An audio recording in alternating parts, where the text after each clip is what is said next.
తక్కువ సమయంలో ఎక్కువ ఇన్ఫర్మేషన్ తెలుసుకోవడమే స్మార్ట్ పీపుల్ చేసే పని. మెగా వార్తల్లో మీరు మిస్ అవుతున్న మినీ డీటెయిల్స్ మీకోసం.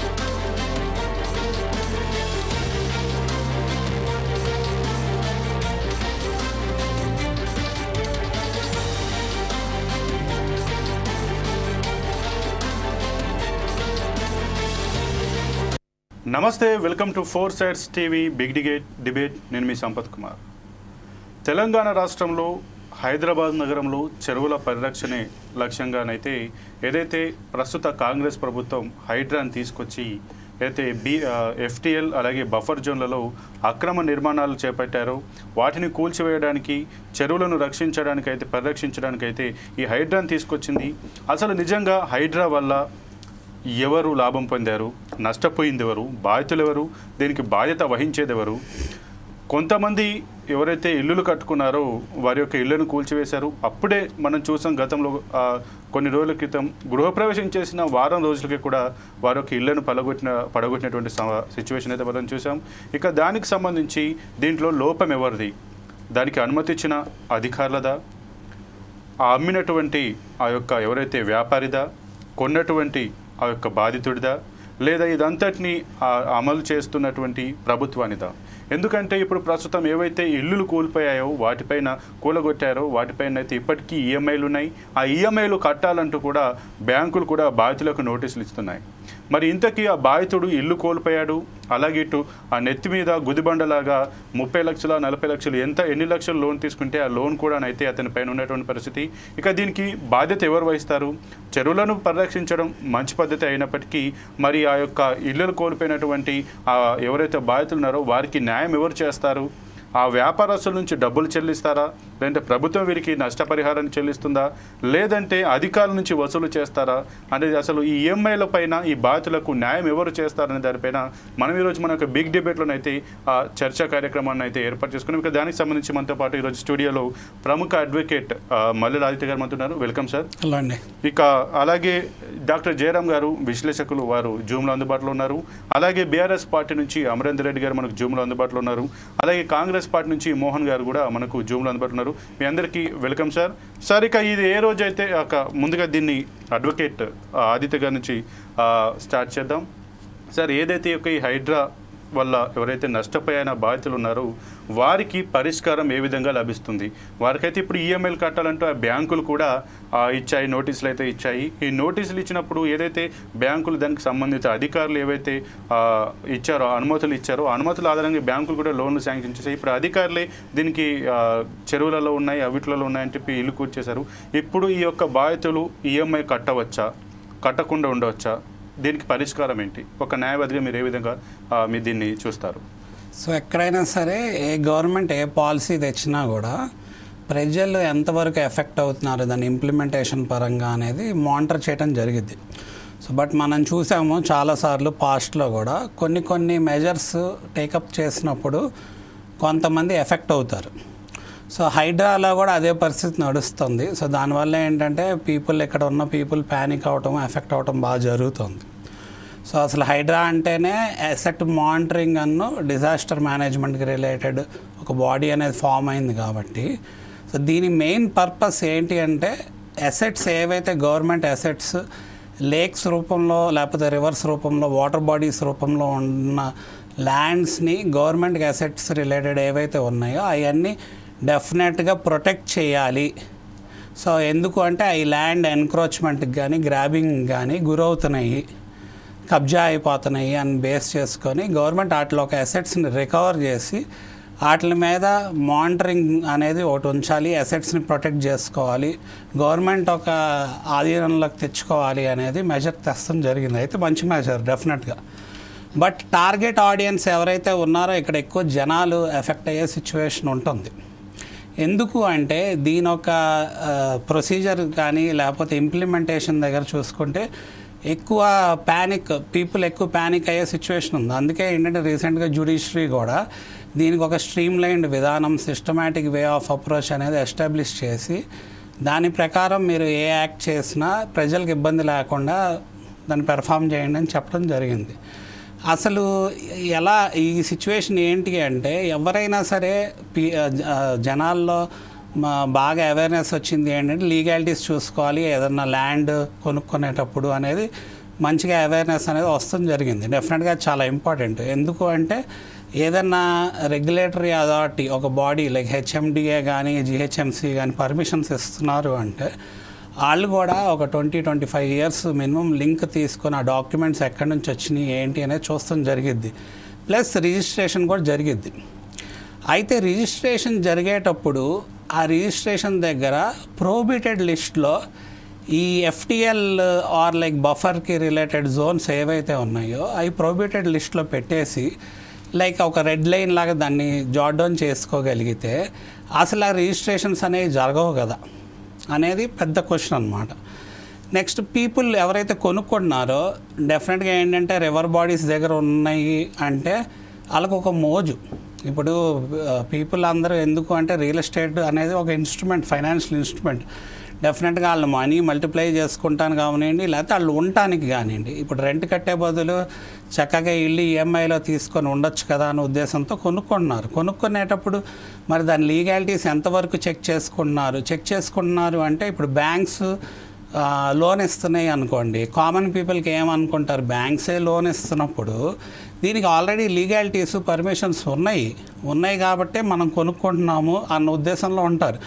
అంతేగాని ఫర్దర్గా వాళ్ళు ముందుకు వెళ్ళి దాని మీద ఎక్స్ట్రా స్క్రూటినీ చేసి లేకపోతే పర్సనల్ అడ్వకేట్ని పెట్టుకొని ఏంటి అసలు అంటే గవర్నమెంట్ ఏదన్నా పాలసీ తీసుకొస్తే దీని రెగ్యులరైజేషన్ అని ఇబ్బంది అయిద్దా, ఇది లేకపోతే ప్రీవియస్గా పంచాయతీ అప్రూవల్ ద్వారా వచ్చిందా, లేకపోతే ఒక పట్టాదారు పాస్బుక్ని బేస్ చేసుకొని పొజిషన్ ఉండటం బేస్ చేసుకొని ఫర్దర్ ట్రాన్సాక్షన్స్ జరిగే టైటిల్ అనేది అలా వచ్చిందా, లేదు హెచ్ఎండిఏ లేకపోతే జిహెచ్ఎంసి పర్మిషన్స్ ఎలా ఇచ్చింది, లేకపోతే సర్వే పరంగా ఏదైనా మ్యానిపులేషన్ జరిగిందా డెవలపర్ సైడ్ నుంచి.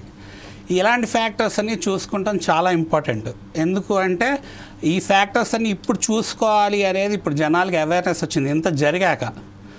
బట్ అసలు బ్యాంకింగ్ ఇన్స్టిట్యూషన్స్ ఎప్పుడైతే లోన్స్ ఇస్తున్నాయో వీళ్ళు కొనుక్కునే వాళ్ళు డెఫినెట్గా వాళ్ళు ఈఎంఐలు కట్టాల్సిన సిచ్యువేషన్. అయితే ఇప్పుడు హైడ్రా వల్ల ఏదైతే ల్యాండ్ ఎన్క్రోచ్మెంట్, ల్యాండ్ గ్రాబింగ్ జరిగిన అన్నీ టేక్ ఓవర్ చేస్తున్నారో వాటర్ బాడీస్ని రికవర్ చేయాలి అనే ఉద్దేశంతో ఇప్పుడు ఎవరైతే పర్టికులర్ ఈ హైడ్రా వల్ల ఎఫెక్ట్ అయిన పీపుల్ ఉన్నారో వాళ్ళకి వచ్చే కన్స్ట్రెయిన్ ఏంటి అంటే ఏంటంటే మాకు అసెట్ లేదు బట్ మేము ఈ బ్యాంక్స్కి ఈఎంఐ కట్టాల్సి వస్తుంది. అసెట్ అసలు మేము ఇప్పుడు రెంటల్ హౌసెస్లో ఉంటే అక్కడ రెంట్ కట్టే బదులు చక్కగా ఇల్లు తీసుకుంటే ఒక ప్రాపర్టీ మాకు సమకూర్చుకునే సిచ్యువేషన్ ఉంటుంది కదా అనే కదా వాళ్ళు కొనుక్కునేది. బట్ హైడ్రా వచ్చినాక వాళ్ళకి ఏమైంది, ఆ డెమాలిషన్ జరిగాక మాకు ప్రాపర్టీ లేకుండా మేము ఈఎంఐ కట్టాల్సి వస్తుంది. అసలు మేము కట్టాలా, మా లైబిలిటీ ఏంటి. బ్యాంక్స్ కూడా డెఫినెట్గా ఏంటంటే అడ్వకేట్స్ దగ్గర నుంచి లీగల్ ఒపీనియన్స్ తీసుకుంటాయి. ప్లస్ ఏంటంటే ఈ జిహెచ్ఎంసి హెచ్ఎండిఏ అన్ని అప్రూవల్స్ ఉన్నాయా లేవో చూసుకొని దాని ప్రకారం లోన్ అనేది శాంక్షన్ చేస్తుంది కదా. ఇప్పుడు ఏంటి వాళ్ళ లైబిలిటీస్ అనేది. సో దీనికి ఎవరు డెఫినెట్గా ఎవరిని సూ చేయాలి అనేది వాళ్ళకి అర్థం కావట్లేదు. సో సూ చేసే అథారిటీ ఉందా అంటే ఉంది. సో బట్ ఏ కేసెస్లో ఉంది, ఎటువంటి సిచ్యువేషన్లో అన్నదని వేరీ అయ్యింది. ఇప్పుడు వీళ్ళు కోర్టుకి వెళ్ళి ఇదంతా ఫైట్ చేసి ఇదంతా సాల్వ్ అయ్యేసరికి బ్యాంక్స్ అయితే ఊరుకో. ఎందుకంటే బ్యాంక్స్ వీళ్ళకి లోన్ ఇచ్చేటప్పుడే డెఫినెట్గా చాలా సెక్యూరిటీస్ పెట్టుకుంటాయి. ఒకటి ఆ పర్టికులర్ స్థలం ఏదైతే ఉందో దాన్ని కొలాటరల్ చేసే సిచ్యువేషన్ ఉంటుంది సెక్యూర్డ్ లోన్ అయితే. లేకపోతే వీళ్ళ దగ్గర చెక్స్ తీసుకుంటారు. మోర్ ఓవర్ వీళ్ళ దగ్గర షూరిటీస్ తీసుకుంటాం జరిగిద్ది. సో బ్యాంక్స్ ఏం చేస్తాయి, వీళ్ళకి నోటీసులు పంపిస్తాయి.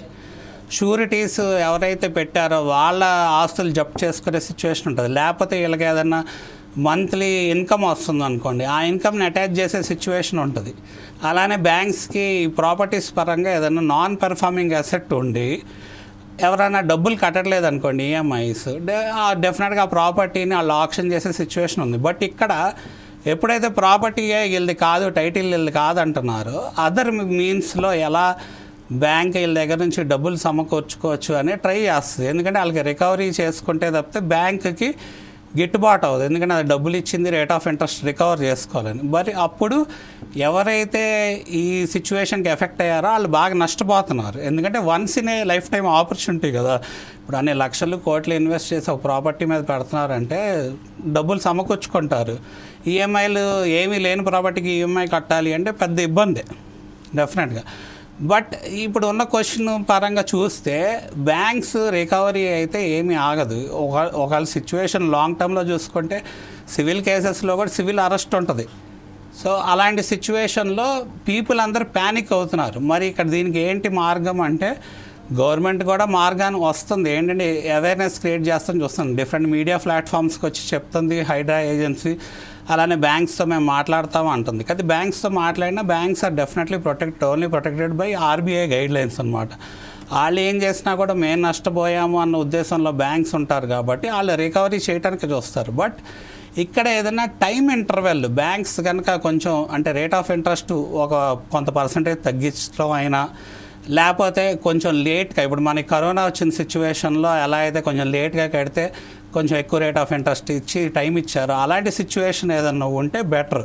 ప్లస్ గవర్నమెంట్ కూడా నిజంగా వ్యాలిడ్గా నష్టపోయిన వాళ్ళకి రీసెటిల్మెంట్ అండ్ రీహాబిలిటేషన్, అంటే ఎక్కడైనా ఫ్రాడ్ జరిగి నష్టపోయిన వాళ్ళకి ఎందుకంటే జిహెచ్ఎంసీ హెచ్ఎండి అప్రూవల్స్ వచ్చి లేకపోతే వ్యాలిడ్గా నష్టపోయిన వాళ్ళకి డెవలపర్ లైబిలిటీ ఉందనుకోండి, డెవలపర్ సూ చేయొచ్చు. లేకపోతే గవర్నమెంట్ ఇనిషియేటివ్ తీసుకొని రిజిస్ట్రేషన్స్ జరిగినాయి కాబట్టి రిజిస్ట్రేషన్ వాల్యూ స్టాంప్ డ్యూటీ కడతం జరిగింది, ప్లస్ జరిగింది ఆల్రెడీ ప్రాపర్టీ ట్యాక్స్ కూడా కడతం జరిగింది. కాబట్టి ఎక్కడన్నా ఒక piece of land, chunk of land ఏదైనా చూపించచ్చు వీళ్ళందరికీ. ఇలా ల్యాండ్ కోల్పోయిన వాళ్ళకి రీజనబుల్గా, నిజంగా కోల్పోయిన వాళ్ళకి ఏదన్నా మెజర్స్తో రావచ్చేమో, ఎందుకంటే గవర్నమెంట్ మీద నెగిటివ్ వస్తే వాళ్ళు చూస్తూ ఊరుకోరు కాబట్టి.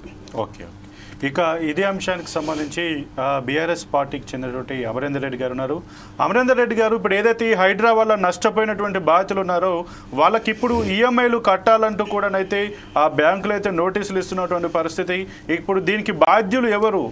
పర్మిషన్ ఇచ్చిన అధికారుల, ఇప్పుడు ప్రభుత్వం అయితే రెవెన్యూ స్టాంపులు, అలాగే రిజిస్ట్రేషన్ ఫీజులు, ప్రాపర్టీ ట్యాక్సులు ఇవన్నీ తీసుకుని పర్మిషన్ ఇచ్చినటువంటి జిహెచ్ఎంసీ అధికారుల, లేదంటే అమ్మినటువంటి ఆ వ్యాపార, లేదంటే కొన్నటువంటి నష్టపోయినటువంటి బాధితుడా? ఇందులో ఎవరిది మనం చూడొచ్చు? ఈ ప్రభుత్వం ఇప్పుడు ఏదైతే హైడ్రా చెరువుల పరిరక్షణ పేట యొక్క నష్టపోయిన వాళ్ళకు ఎటువంటి రిహాబిలిటేషన్, ఎవరికైతే వారికి నష్టపరిహారం ఇవ్వకుండానే వారి యొక్క ఇళ్లను అక్రమంగా కూల్చివేసింది, ఎటువంటి నోటీస్ పీరియడ్ లేకుండా కూల్చివేసింది. కాబట్టి దీన్ని మీరే రకంగా చూస్తారు? అందరికి కూడా నమస్కారాలండి. ముఖ్యంగా ఇది కొత్త హైడ్రా అనేది పేరు మార్చిరు తప్ప కానీ అది ఎప్పటి నుంచో జాతీయ విపత్తుల సంస్థ ఒకటి ఉంది. తర్వాత ఈ మధ్యకాలంలో అప్పుడు కేసీఆర్ గారు కూడా మూసీ నది ప్రాంతంలో ఉన్నటువంటి ప్రాంతాలన్నింటినీ కూడా శుద్ధీకరణ చేయాలి, 100% శుద్ధీకరణ చేయాలి, ప్రజలకు ఇబ్బంది కలగకుండా శుద్ధీకరణ చేయాలంటే ఇప్పుడున్నటువంటి రేవంత్ రెడ్డి కాంగ్రెస్ ప్రభుత్వం ఏం చేసింది? శుద్ధీకరణ కాదు, సుందరీకరణ చేయాలి. సుందరీకరణ చేసి ఈ పేద ఇండ్లు, మధ్యతరగతి వాళ్ళ ఇండ్లు కూలగొట్టాలి, ఏకాయకులు అనేది ఒక నిర్ణయం తీసుకురండి. ఇది దుర్మార్గమైన చర్య. ప్రభుత్వాలు ప్రజాస్వామ్యంలో ప్రజలను కాపాడుతందుకు ఉండాలి కానీ ప్రజల ప్రాణాలతోటి చెలగాటమాడే విధంగా ప్రవర్తించదు. ఎందుకంటే ఇది మీరు బాగా గమనించండి, ఎక్కడనో బంజారా హిల్స్, జూబ్లీ హిల్స్, మాదాపూర్లో ఉన్న వాళ్ళకేమో నోటీసులు ఇచ్చి మీరు కోర్టు పోండి అని చెప్తున్నారు.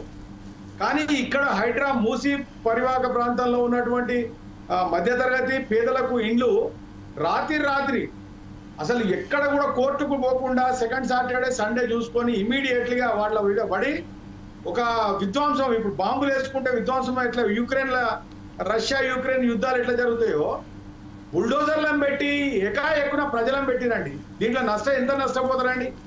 ఈ ఈఎంఐలో ఒకటే కాదండి, నేనేమంటా ప్రజల జీవన వ్యవస్థ కూడా మొత్తం నాశనం అయిపోతుంది. వాళ్ళు చిన్న బండ్లు ఉంటాయి, పాన్ షాపులు ఉంటాయి, టైర్ పంచర్ దుకాణాలు ఉంటాయి. ముఖ్యంగా చదువుకునే పిల్లలకు విద్యా సంస్థలు దగ్గర ఉంటాయి, అవి గవర్నమెంట్ స్కూల్ కానీ ప్రైవేట్ స్కూల్ కానీ. ఇంకా తర్వాత మన ఆర్థిక వ్యవస్థ చేయడానికి కూరగాయలు అమ్ముకునే వాళ్ళు ఉంటారు, తర్వాత చిన్న కొట్లు పెట్టుకునే వాళ్ళు ఉంటారు, జనరల్ స్టోర్లు పెట్టుకునే వాళ్ళు ఉంటారు. వాళ్ళ జీవన వ్యవస్థని నాశనం చేసి నోటీసులు ఇవ్వకుండా ఇది దుర్మార్గమైన చర్య. ఇది ఎవరు చేసినా కానీ దుర్మార్గమైన చర్య. మీరు ఒకటే, మీరు ఇచ్చేటప్పుడు అసలు మొట్టమొదటిగా ఈ మూసీ నదిని హైడ్రా అంతా పక్కన పెడితే ఈ మూసీ నదిని మూసీ పరివాహక ప్రాంతాన్ని విధ్వంసం చేసింది కాంగ్రెస్ పార్టీ. ఇవాళ కాలే ఇది 50 ఏళ్ల సంది నిజాం పరిపాలన అద్భుతమైనటువంటి నదిని కట్టి ఈ ప్రజలకు హైదరాబాద్ నగరాన్ని ఒక బాగా అద్భుతంగా నిర్మిస్తే ఆ నదిని ఎక్కడనో అనంతగిరి కొండలలో ఆ వికారాబాద్ కొండలలోకి వెళ్ళి బయలుదేరి ఆ మన వాడపల్లి దగ్గర కృష్ణా నదిలో కలుస్తుంది. అది దరిదాపులో చాలా పెద్దదండి. దీంట్లో రసాయన ఫ్యాక్టరీలు ఎవరు అనుమతి ఇచ్చారు? మొట్టమొదటిగా ఫస్ట్ మనం ఆత్మవిమర్శ చేసుకోవాలి. ఇన్నేళ్ల పరిపాలనలో ఆత్మవిమర్శ చేసుకోవాల్సిన అవసరం ఉంది. రసాయనిక ఫ్యాక్టరీలకు ఎవరు అనుమతి ఇచ్చారు? అసలు ఈ నాలాల మీద కన్స్ట్రక్షన్ కు ఎవరు పర్మిషన్ ఇచ్చారు? ఏ ప్రభుత్వం పర్మిషన్ ఇచ్చింది?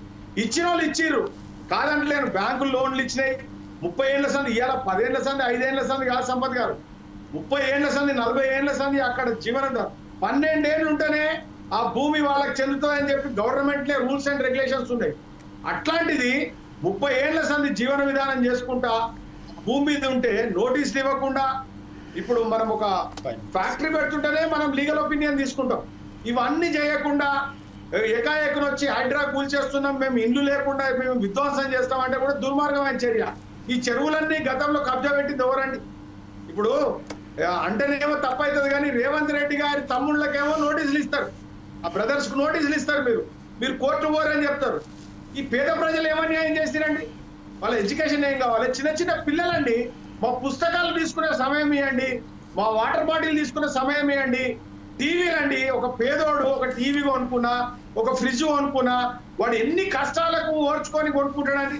అవన్నీ విధ్వంసం చేసుకుంటా ఒక దేశాలతోటి, ఇప్పుడు నేను చెప్తున్నాడు మన ఆఫ్ఘనిస్తాన్ లో జరిగినట్టు, లేకపోతే యుక్రెయిన్ లో జరిగినట్టుగా విధ్వంసం సృష్టించిన ప్రజాస్వామ్యంలో.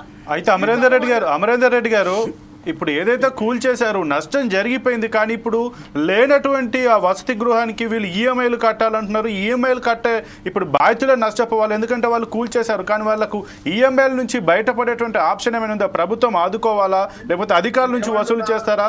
ఆ వెంచర్లు చేసిన వారి నుంచి వసూలు చేస్తారు? ఏ రకంగా ఇప్పుడు ఈఎంఐ కట్టకుండా ఆ బాధితులను ఏ రకంగా ఆదుకుంటారు? దీని గురించి చర్చించండి. ఏమంటున్నా, 10 లక్షల కోట్ల రుణాలను మాఫీ చేసింది విదేశాలకు పోయినటువంటి దొంగలను పట్టుకొని మన దగ్గర ముంచి బ్యాంకులను ఉంచి వాళ్ళ కోసం కేంద్ర ప్రభుత్వం, గతంలో ఉన్నటువంటి ప్రభుత్వాలు అన్ని కూడా మాఫీ చేసినాయి. నేనేమంటున్నా, పేదలు ఏం చేసారు? మీరు ఒక ఈఎంఐలు ఉంటే బ్యాంకులు మీ చేతుల్లో ఉన్నాయి కదా, under control of Indian government.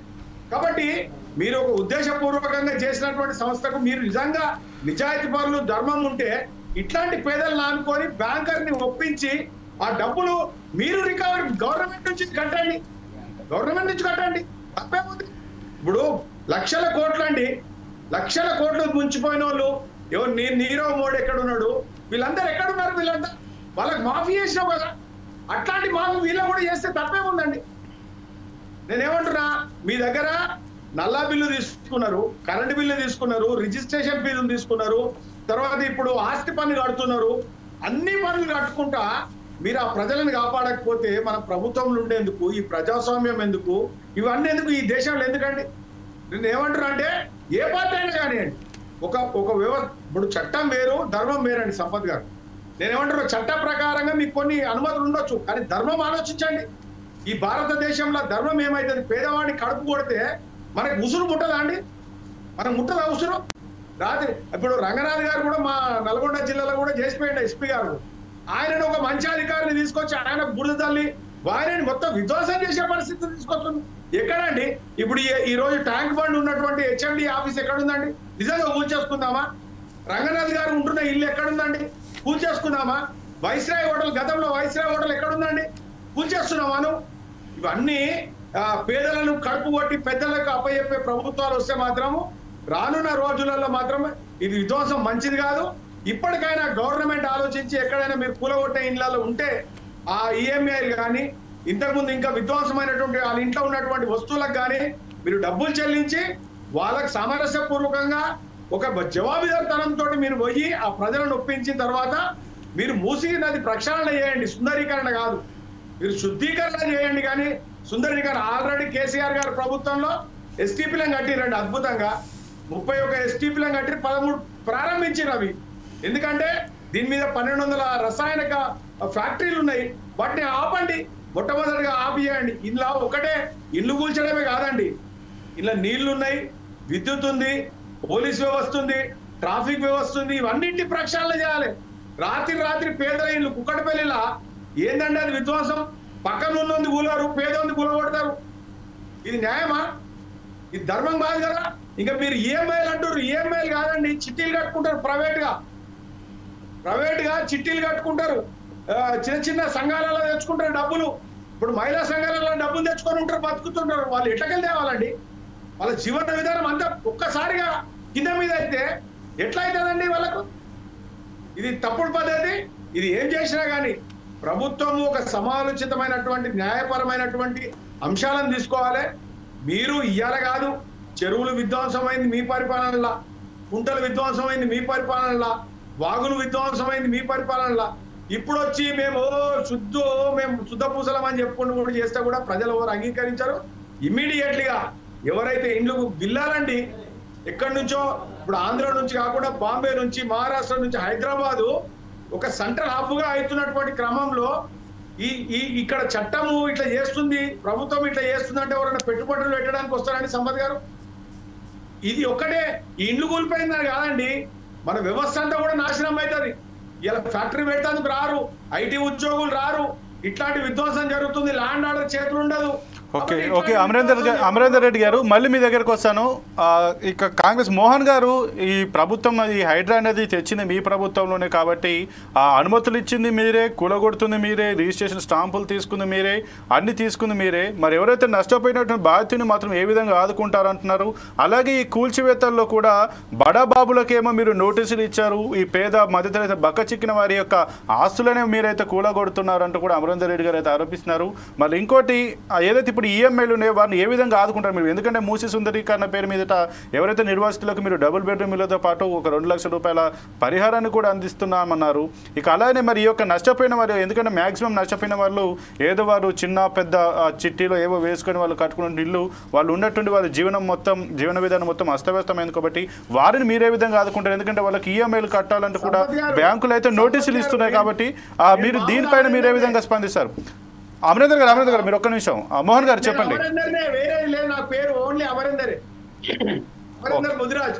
Okay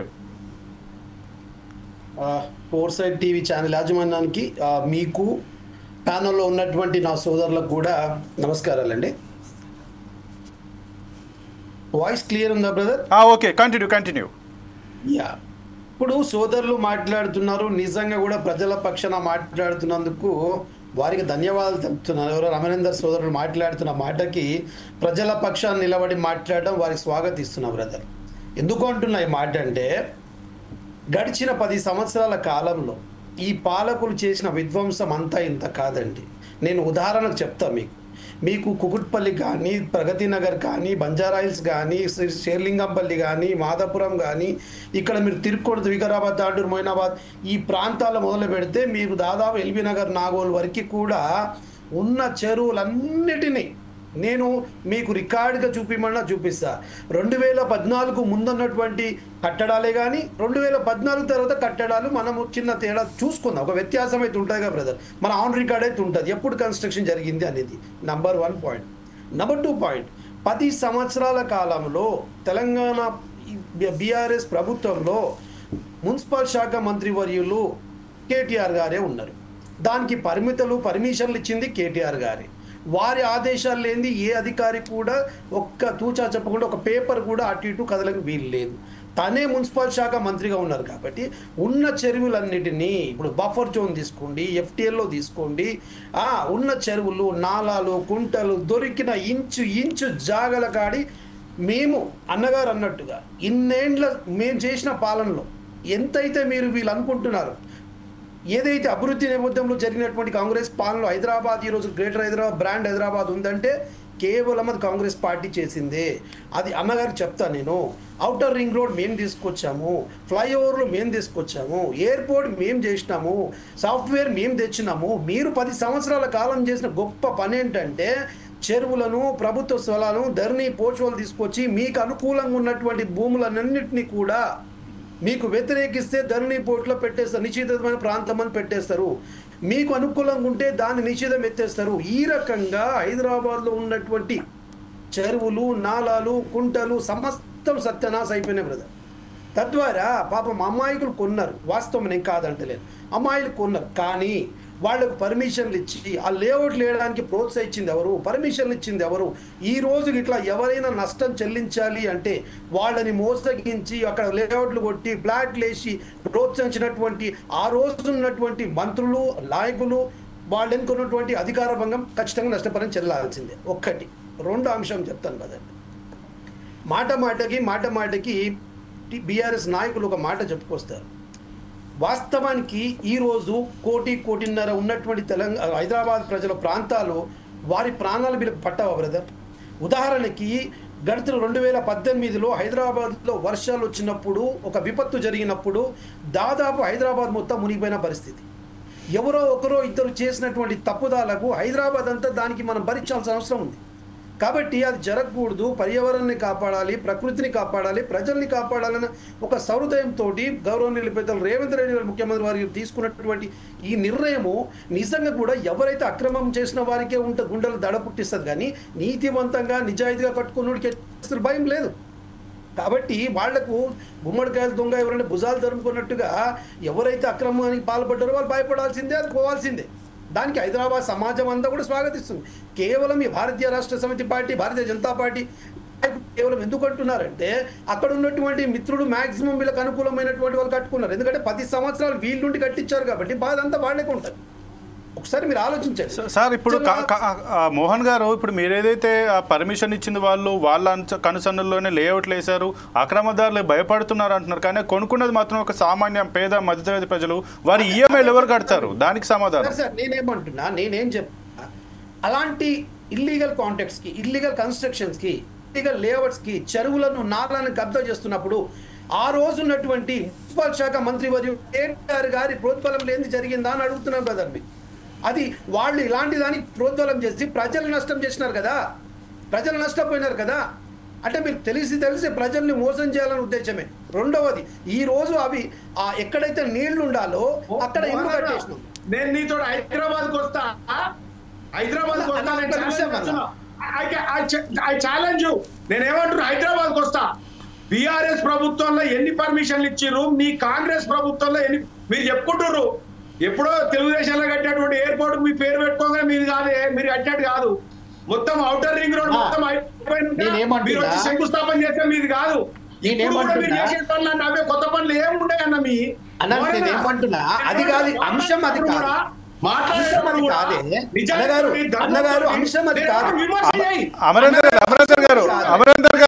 Amarender గారు మోహన్ గారిని మాట్లాడినివ్వండి. మోహన్ గారు కంటిన్యూ. ఏం జరుగుతుంది ఇక్కడ? అంశం ఏంటి?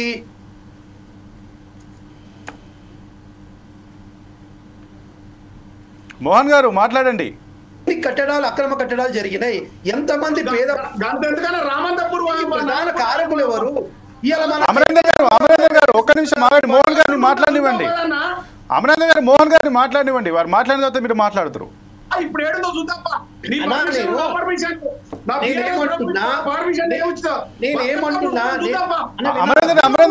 అమరేందర్ గారు మోహన్ గారిని మాట్లాడినివ్వండి, తర్వాత మీరు మాట్లాడుతారు. లేదండి సంపత్ గారు, ఒక వర్షన్ మాట్లాడి ఇప్పుడు నేను ఓపెన్ గా డిబేట్ ఛాలెంజ్ చేస్తాను. నేను కూడా అన్ని ఫైల్ పట్టుకొని వస్తా. అన్న మోహన్ భాయ్ కూడా రమ్మను, అక్కడనే కూర్చున్నాము. అమరేందర్ అన్న ప్లీజ్ డిబేట్ తప్పుడు పోతాను. నేను మాట్లాడినాక మీరు మాట్లాడండి ప్లీజ్. అమరేందర్ గారు మోహన్ గారు మీరు కంటిన్యూ చేయండి ప్లీజ్. అమరేందర్ అన్న నేను చెప్పినాక దానికి సమాధానం మీరు చెప్పొచ్చు. నేనేమంటున్నా, నా ప్రశ్న ఒకటేనా సూటిగా, 10 సంవత్సరాల కాలంలోనే హైదరాబాద్లో నాలలు, చెరువులు, కుంటలు అన్ని కబ్జా జరిగినాయి. దానికి ప్రధానంగా పాత్ర పోషించింది కేటీ రామారావు గారని నేను కళాఖండిగా చెప్పగలను. నా దగ్గర లెక్కలు ఉన్నాయి. ఇప్పుడు మనం గచ్చిబౌలివో, లేకపోతే కొండాపూర్వో, మాదాపూర్వో, లేకపోతే ఇదేమంటారు, దీన్ని ఏమంటారు, కుక్కుటిపల్లివో, లేకపోతే ప్రగతి నగర్కి వెళ్ళండి, లేకపోతే దీన్ని ఇంకొకటి ఏంటన్నది ప్రాంతము, ఈ ఎల్బీ నగర్, నాగోల్, ఈ ప్రాంతం అంతా కూడా మీరు తీసుకోండి అన్న. ఎన్ని చెరువులు, ఎన్ని కుంటలు, ఎన్ని నాలాలు, ఎంత పర్మిషన్లు, విచ్చలవిడి అన్న. ఈ హైడ్రాకి మెయిన్ కారణం తీసుకురావడానికి ఏంటంటే అన్న, ఈ ధరణి పోచోలు పెట్టి ఎఫ్టీఎల్ ల్యాండ్ని, బఫర్ జోన్ ల్యాండ్ని, ఇప్పుడు ఉదాహరణ కన్నా 100 ఎకరాల చెరువు ఉందనుకోండి, ఆ పాత రికార్డ్స్ పక్కన పెట్టేసినారు. ఈ ధరణి పోర్చులో ఉదాహరణకి నా పేరు హెచ్ఆర్ మోహన్ అన్న, నాకు 100 ఎకరాలు కావాలి, 50 ఎకరాలు కావాలి అంటే ధరణి పోర్చులో ఎక్కించి పడేసినారు నా పేరు. ఆ తర్వాత నేను దాని ప్లాట్లు కూడా అమ్మేసుకున్నా. ఈ రకంగా 100 ఎకరాలు ఉన్న చెరువును 50 ఎకరాలుగా కుదించేసినారు. ఈ ధరణి పోర్చులలో 1000 ఎకరాలు, 1000 ఎకరాల భూములు అగాధమ్మ పాలైనవి. కాబట్టి అవన్నీ తీయడానికే ఈ ధరణి తీసేసి భూతలి కానీ, భారతీమాత కానీ, లేదు అంటే ఇప్పుడు తీసుకొచ్చినటువంటి హైడ్రా కూడా, ఇవన్నీ కూడా ప్రజల సొత్తు, ప్రజలది, తెలంగాణ సొమ్ము. ప్రజలు ప్రశాంతంగా బ్రతకాలి. చిన్నపాటి విపత్తు వాన వస్తే హైదరాబాద్ అంతా అతలాకుతం అవుతుందండి. ఇప్పుడు అది కాపాడాల్సిన బాధ్యత ముఖ్యమంత్రి వర్యుల మీద లేదా? ఒకరిద్దరు నష్టపోతుంది కాదంటలేదు. కాగా 1 కోటి మంది ఉన్న హైదరాబాద్ జనాభాకి చిన్నపాటి వర్షం వస్తే ఇండ్లలో నీళ్లు రావడము, వాళ్ళ ప్రాణ నష్టం జరగడము, వాళ్ళకు ఉన్నటువంటి వాళ్ళు కష్టంగా సంపాదించుకున్న ఆస్తి నష్టం జరగడము, ఇవన్నీ జరుగుతున్నాయి. అవన్నీ దృష్టిలో పెట్టుకొని మానవత దృక్పథంతో లేదు, హైదరాబాద్ ప్రజలు శస్త్రసామగా ఉండాలి, హైదరాబాద్ ప్రజలు ప్రశాంతంగా ఉండాలి, ఎలాంటి విపత్తు జరిగినా వాళ్ళు ధైర్యంగా గుండెమే చేసుకుని నిద్రపోవాలన్న ఒక మంచి దృఢ సంకల్పంతో తీసుకున్నటువంటి నిర్ణయమే రేవంత్ రెడ్డి గారు హైడ్రా. ఈ హైడ్రాలో చెరువుల్ని కాపాడడం తప్పు అనుకుంటే మట్టుకు ఎవరు ఏం చేయలేం. ఖచ్చితంగా మాకు పార్టీ సిద్ధాంతం ఒకటండి, ప్రకృతిని, పర్యావరణాన్ని కాపాడుతాం, ప్రజలు హైదరాబాద్ 1.5 కోటి ప్రజల్ని వారి మన్ననలు పొందుతాం. ఖచ్చితంగా ఈ దీంట్లో ఆపడానికి పరిస్థితి లేదు. రెండోది, మీరు అడిగిన ప్రశ్నకు నష్టపోయిన ఎవరైతున్నారో వారికి ఖచ్చితంగా ఆ లేఅవుట్ వేసిన వాళ్ళు, వారికి ప్రోత్సహించినటువంటి మంత్రివర్యులు వారికి నష్టపరిహారం చెల్లించాల్సిందే. అయితే మోహన్ గారు, మీరు ఏదైతే ఇప్పుడు నష్టపరిహారం మంత్రివర్యులు లేఅవుట్ వేసిన వాళ్ళు అంటున్నారు, కానీ పర్మిషన్లు ఎవరైతే ఇచ్చారో ఆ పర్మిషన్లు ఇచ్చిన ఆధారంగానే ముఖ్యంగా కొనుగోలు చేసినటువంటి వారు, సాధారణ మధ్యతరగతి చెందిన వారు, ఉద్యోగాలు చేసుకునే వాళ్ళు, చిరు వ్యాపారాలు చేసుకునే వాళ్ళు, మరి పర్మిషన్లు బీఆర్ఎస్ గవర్నమెంట్ ఇచ్చిందా, కాంగ్రెస్ గవర్నమెంట్ ఇచ్చిందా, ఎవరు ఇచ్చారని పక్కన పెడితే అక్కడ నష్టపోయింది. మీరు చెరువులను కాపాడుతామంటున్నారు, పర్యావరణాన్ని కాపాడుతామంటున్నారు, అందరూ హైడ్రా చేస్తుంది కరెక్టే అంటున్నారు, కానీ నష్టపోయిన వారికి ఇప్పుడు ఈఎంఐలు వచ్చి మీద పడుతున్నాయి. వారికి ఎక్కడ నివాసము లేదు, అలా అని చెప్పి నెత్తి మీద ఇప్పుడు పెద్ద బండెడ్ ఒక 30 లక్షలు 40 లక్షలు ఎంత వారు లోన్ తీసుకున్న దాని ప్రకారం అంత లోన్ ఉంది, దాన్ని ఈఎంఐ ఎట్లా భరిస్తారు? ఇప్పుడు వాళ్ళు అయితే లేని నివాసం స్థలానికి అయితే వాళ్ళు భరించలేరు. ఎందుకంటే వాళ్ళు కొనుక్కోవడానికి గల ముఖ్య కారణం అక్కడ నుంచి అక్కడ ఉన్నటువంటి హెచ్ఎండిఏ కావచ్చు, జిహెచ్ఎంసీ కావచ్చు, సంబంధిత అధికారులు అయితే పర్మిషన్ ఇచ్చారు, బ్యాంకులు లోన్లు ఇస్తున్నాయని చెప్పి దాన్ని చూసుకొని వెరిఫికేషన్ చేసుకొని వీళ్ళు ఇల్లు కొన్నారు. ఇప్పుడైతే నష్టపోయింది అయితే బాధితులు, వాళ్ళపైన ఈఎంఐ అనే ఒక గుదిబండి ఉంది. ఇప్పుడు దాన్ని ఏ విధంగా మీ యొక్క ప్రభుత్వం ముందుకు తీసుకెళ్తుంది? అధికారుల నుంచి మీరు వసూలు చేస్తారా, లేదంటే ఎవరైతే వెంచర్ వేసిన వెంచర్ వ్యక్తి నుంచి వసూలు చేస్తారా, లేదా మీ ప్రభుత్వం నుంచి ఏదైనా నష్టపరిహారం ఆ బ్యాంకుల ద్వారా మాట్లాడి ఇస్తారా? ఏ రకంగా ఈ నష్టపోయిన బాధితులకు ఈఎంఐ పీరియడ్ మీరు వదిలిస్తారు? బ్రదర్, కరెక్ట్ ప్రశ్న అడిగినారు. నేనేమంటున్నా, ఈ అధికారులు అనే వాళ్ళు నిమిత్త మాత్రులే ఉంటారు బ్రదర్. ఉన్న నిజం మాట్లాడుతాను నేను. అది ఏ రాజకీయ పార్టీలు నువ్వున్నా, నేనున్నా, ఎవరున్నా. ఇప్పుడు ఒక మినిస్టర్గా నేను చెప్పినప్పుడు, ఒక మంత్రిగా నేను చెప్పినప్పుడు, రాష్ట్ర సీఎంగా, రెండో సీఎంగా నేను చెప్పినప్పుడు అధికారి చేయలేడు అని అనలేడు బ్రదర్. ఎస్, ఆయన ఆర్డర్స్ పాస్ చేస్తారు, వీళ్ళు చేసేస్తారు. నెంబర్ 1, మీరు అన్నట్టుగా ఖచ్చితంగా వీళ్ళకి ఎవరైతే బిల్డర్లు ఉన్నారో, వీళ్ళు సొమ్ము చేసుకున్నారో, వాళ్ళ ప్రాపర్టీస్ ఎక్కడున్నాయో ఖచ్చితంగా దీని మీద ఒక ప్రణాళికాబద్ధంగా చేస్తాం. నిజంగా పేదవాడికి ఎక్కడ కూడా నష్టపోనీయం. గుండెలో పెట్టుకొని చూసుకునే బాధ్యత మా రేవంత్ రెడ్డి గారిది. ఈ ప్రజాపాలన, ఇంద్రమ్మ పాలన, కాంగ్రెస్ పాలన ఖచ్చితంగా పేదవాళ్ళని ఎవ్వరిని కూడా ఇబ్బంది పెట్టాం. మాకు వచ్చిందే పేదవాళ్ళ ప్రభుత్వం, మేము ఉన్నదే పేదవాళ్ళ పక్షాన నిలబడతాం. మీరు అన్నట్టుగా నష్టపరిహారం ఏ విధంగా తీయాలనేది కరెక్ట్గా ఆలోచించి చెప్పినారు. ఒక కమిటీని వేసి ఎవరు వీళ్ళకి బాధ్యులు, ఎవరు వీళ్ళని నష్టపోవడానికి కారకులైనారు, వీళ్ళందరితో ఒకటి తీసి వాళ్ళకు మట్టు కాపాడుకుంటామన్నది. అంటే ఎట్లాంటి అనుమానం మీద వాళ్ళు కూడా అల్ప సంఖ్య, చాలా చిన్న సంఖ్యలో పోతున్నారు. కానీ ప్రధానంగా హైదరాబాద్ 1.5 కోటి ప్రజల మట్టుకు సంతోషం, వాళ్ళకి ఎలాంటి విపత్తు జరగకుండా మట్టుకు మంచి ప్రక్రియ అని భావిస్తున్నాం. ఇక ఇదే అంశానికి సంబంధించి మనతో పాటు చర్చించడానికి డాక్టర్ జయరాం గారు, ప్రముఖ విశ్లేషకులు మనతో జూమ్లో అందుబాటులో ఉన్నారు. Sir, welcome sir. ఇక ఏదైతే ఈ యొక్క హైడ్రా వల్ల నష్టపోయిన బాధితులకు ఈఎంఐ అని ఒక బాధపడ్డది, ఇప్పుడు ఏదైతే కాంగ్రెస్ నేత మోహన్ గారు చెప్తున్నారో ఒక కమిటీ వేసి వాళ్ళకి ఏ విధంగా నష్టపరిహారం అందించాలనేది చూస్తామని చెప్పి అంటున్నారు. అది ఎప్పటికీ నిలబెడుతుంది? అది అయ్యే లోపల ఈ బ్యాంకు వాళ్ళు ఈఎంఐ కట్టకుండా అవుతారా? దీన్ని ఏ విధంగా చూస్తారు? దీనికి పరిష్కారం ఏ విధంగా దొరుకుతుంది అంటారు? మీకు ప్యానెల్లో ఉన్న మిత్రులకు నమస్కారాలండి. దీంట్లో 2 రాజకీయ పార్టీలు, గత ప్రభుత్వం, ఈ ప్రభుత్వం మాట్లాడుతున్న మాటలతోనే ఒక సిచ్యువేషనల్ సామెత గుర్తుకొస్తుంది. అంటే ఒక పేదవాడు కోళ్ళు పెంచుకుంటే ఆ కోళ్ళు పక్కోడి హద్దులో పోతే వాళ్ళు పట్టుకొని కోసుకొని తిన్నారు కొన్ని కోళ్ళను. ఇంకొకడు వచ్చేసేమో బలవంతుడు లేకపోతే పట్టుకోగలిగినోడు రోడ్డు మీదే పట్టుకొని కోసుకొని తిన్నాడు.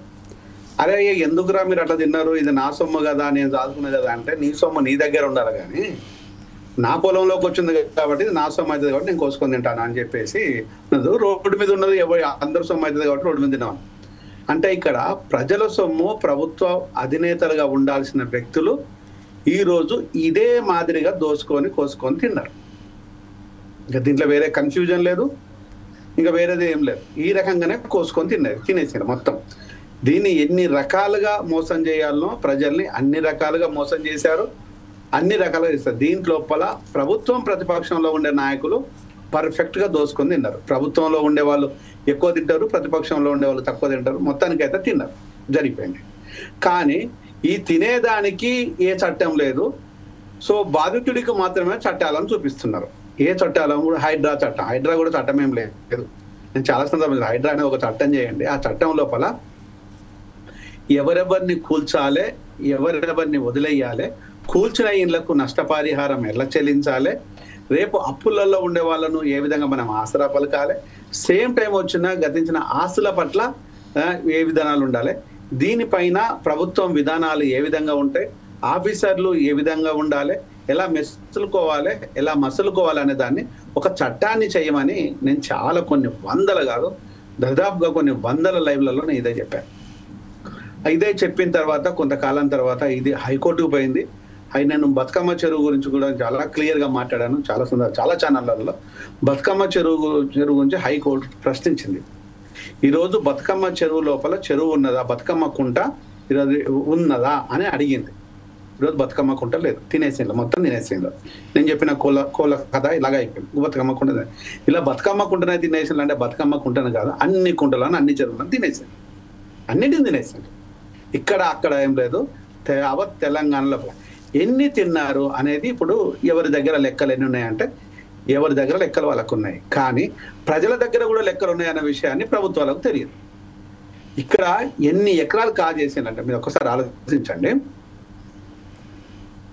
ఇది చర్చలకు ముందు, అప్పుడు కాంగ్రెస్ పార్టీ 2005లో 6 లోపల జరిగిన చర్చలకు ముందు ఉన్న మిగులు భూములు మన దగ్గర ఉమ్మడి ఆంధ్రప్రదేశ్ లోపల అత్యధికంగా తెలంగాణ లోపల ఉన్న మిగులు భూములు 1,28,00,000 ఎకరాల మిగులు భూములు ఉన్నాయి. అది ప్రభుత్వానికి తెలుసు, లెక్కలలో ఉన్నాయి, ఆ డాటా మొత్తం నా దగ్గర ఉన్నది.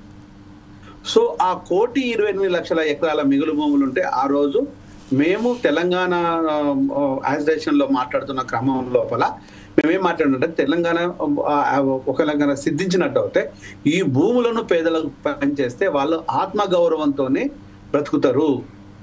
ఉద్యోగాలు ఉంటే వాళ్ళకు ఉద్యోగాలు ఉంటాయి, ఉద్యోగాలు లేని వాళ్ళకు భూములు ఉంటాయి. ఈ భూములు ఇచ్చినట్టు అయితే వాళ్ళకు ఆత్మగౌరవంతో పాటు కొంత వాళ్ళకు ఒక శక్తిని ఇస్తుంటుంది. మిగతా ఏమి ఇచ్చినా ఇవ్వకున్నా కూడా ఇది ఇచ్చినట్టు అయితే బెటర్గా ఉంటుందని దాన్ని సూచించాము. దాన్ని కేసీఆర్ గారు ఏం చేశారంటే దళితులకు 3 ఎకరాల భూములు, నిరుపేదలకు 3 ఎకరాల భూములు అనేది ఒక నినాదాన్ని పట్టుకొచ్చిండు. ఈ నినాదం ఏ నినాదం అంటే ఇది నక్సలైట్ల ఏజెండానే నా ఏజెండా కింద పట్టుకొచ్చేసిండు. ఇంకా దానికి ఇంకా కంటిన్యూషన్ ఏం చెప్పిండంటే తెలంగాణ భూమి కోసమే భుక్తి కోసం ఉంది కాబట్టి తెలంగాణ అనేక అంశాల మీద మాట్లాడింది కాబట్టి తెలంగాణ ప్రజలు చాలా పోరాటాలతో కూడుకున్న వ్యక్తులు కాబట్టి ఇక్కడ సో సాయుధ రైతాంగ పోరాటాలు, వ్యవసాయ పోరాటాలు ఉన్నాయి కాబట్టి దాన్ని ఉద్దేశించి 3 ఎకరాలు ఇస్తా అంటే డెఫినెట్గా ఇస్తాడు అని అందరూ నమ్మినాము. తెలంగాణ వస్తే సాధ్యపడుతుంది కూడా. ఎందుకంటే ఆ లెక్కలో నేను చాలా సందర్భాల్లో చెప్పాను, నేను అనేక సందర్భాలలో చెప్పాను, నేను యూనివర్సిటీస్లలో చెప్పాను, మీడియాలలో చెప్పాను, మీటింగ్లలో చెప్పాను. ఇది ఈజీ అనుకున్నాం. కానీ 5 ఏళ్ళు గడిచిన తర్వాత ఆ రెండవసారి కేసీఆర్ గారు ముఖ్యమంత్రి ప్రమాణ స్వీకారం చేయగానే రెండింటిని చాలా క్లియర్గా చెప్పిండు. ఒకటి, కేజీ నుంచి పీజీ ఉచిత విద్య రాదు, అది ఇవ్వడం కుదరదు.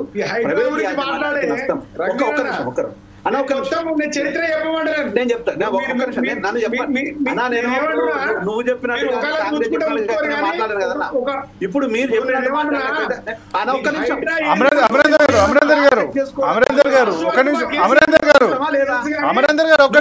నిమిషం మాట్లాడనివ్వండి, జయరామ్ గారిని మాట్లాడనివ్వండి. తెలియడం కోసం కాదని నేను మాట్లాడేది, నీకు తెలియడం కోసం కాదని నేను మాట్లాడేది. నీకు తెలియడం కోసం కాదు, నీకు అన్ని విషయాలు తెలిసే దోపిడం జరిగింది, ఇప్పుడున్న దొంగలు ఎవరు కూడా తెలుసు. ఆ విషయం కాదు కాబట్టి నేను చెప్పని ఫస్ట్. సో అక్కడ కేజీ నుంచి పీజీ ఉచిత విద్య కుదరదు అని చెప్పేసి వచ్చింది. ఎందుకంటే పూర్తి కార్పొరేట్ సెక్టర్ అంతా ఎవరి చేతిలోకి వెళ్ళిపోయిందో అందరూ తెలిసిన విషయాలే. ప్రభుత్వంలో ఎవడుంటే వాడి చేతిలో ఉంటుందన్న విషయం కూడా తెలిసిన విషయాలే అప్పుడు ఇప్పుడు. సో ఇది విద్య పోయింది. ఇక నెక్స్ట్ 3 ఎకరాల భూముల కాడికి. 3 ఎకరాల భూములే లేవు, ఎట్లా పంచడం కుదురుతుంది? భూములకు బదులు నేను పైసలు ఇస్తాననేది ఒక కథ చెప్పుకుంటూ వచ్చిండు. ఇటు భూములు లేవు, ఇటు పైసలు లేవు. అది పోయింది, నా ఇది పోయింది. ఇక నెక్స్ట్ వచ్చేసింది ఇప్పుడు ఆ 10 సంవత్సరాలు పోయింది. ప్రజలు మేల్కొన్నారు, మేము మాట్లాడేసాం, మేల్కొన్నారు. సో ఎక్కడైతే ప్రజలు కనువిప్పు కలిగిందో ఆ ప్రభుత్వాన్ని కూలదోసేసేందులో. సో మరి మేము మాట్లాడుతున్న క్రమం లోపల ఎవరో ప్రభుత్వానికి బెనిఫిట్ జరుగుతుంది కాబట్టి డిఫరెంట్గా కాంగ్రెస్కు క్లెయిమ్ చేసుకోగలిగింది, బెనిఫిట్ జరిగింది ఉన్నది. ఇప్పుడు కాంగ్రెస్ మీద ఉన్న బాధ్యత ఏం చెప్పుకుంటూ వచ్చిందంటే ఇది ప్రజా ప్రభుత్వం, అది బంగారు తెలంగాణ. బంగారు తెలంగాణలో బంగారం కరువు అయిపోయింది, ప్రజా ప్రభుత్వంలో ప్రజలు లేకుండా పోయింది. ఇది 2 విషయాలు గుర్తుపెట్టుకోవాలి. అప్పటి బంగారు తెలంగాణ లోపల బంగారం ఏమీ లేదు, కాకపోతే బంగారం మాత్రం కరువు అయిపోయింది. బంగారం లేదు, ఏమీ లేదు, మొత్తం ఊడ్చుకొని తుడుచుకొని పోయిన. ఇది ప్రజా తెలంగాణ అనేది కొత్త కథ చెప్తున్నారు రేవంత్ రెడ్డి. ఇప్పుడు రేవంత్ రెడ్డి కదా ప్రజలు అంటే ఎవరంటే కాంగ్రెస్ నాయకులు ప్రజలు, కాంగ్రెస్ మినిస్టర్లు ప్రజలు, తిరుపతి రెడ్డి ప్రజలు, కొండల రెడ్డి ప్రజలు, ఆయన అన్నదమ్ములు ప్రజలు, ఆయన బంధువులు ప్రజలు, ఆయన అల్లుడు ప్రజలు. ప్రజలలో వీళ్ళు మాత్రమే ఉంటారు. ఇక మిగతా వాళ్ళు ఎవడు ఉండరు. నువ్వు ఉండవు, నేను ఉండను. ప్రజలంటే వాళ్ళు వీడు ఎవడు ఉండడు, వీళ్ళు మాత్రమే ఉంటారు. అప్పుడు ఒక కుటుంబం దోసుకుంటే ఇప్పుడు కొన్ని కుటుంబాలు దోసుకుంటున్నాయి. అంటే ఈరోజు చట్టం చేసినట్టు అయితే ఈ చర్చ లేదు. చట్ట పరిధిలో కూర్చున్నా కూడా ఈ చర్చ లేదు. ఆ రోజు హైకోర్టు గైడ్ లైన్స్ సూచించింది, హైకోర్టు కొన్ని సూచనలు చేసింది, మేము కొన్ని ఏ సూచనలు చేసామో హైకోర్టు అదే సూచనలు చేసింది. దాన్ని హ్యాపీగా ఫీల్ అవుతున్నాం. సేమ్ టైం దాన్ని ఫాలో చేయమన్నా కూడా ఇది చర్చ లేదు. అంటే ఈరోజు చట్టం చేయకుండా ఎవడు ఇష్టానుసారంగా చేస్తే వచ్చే విషయం ఇదే జరుగుతుంది.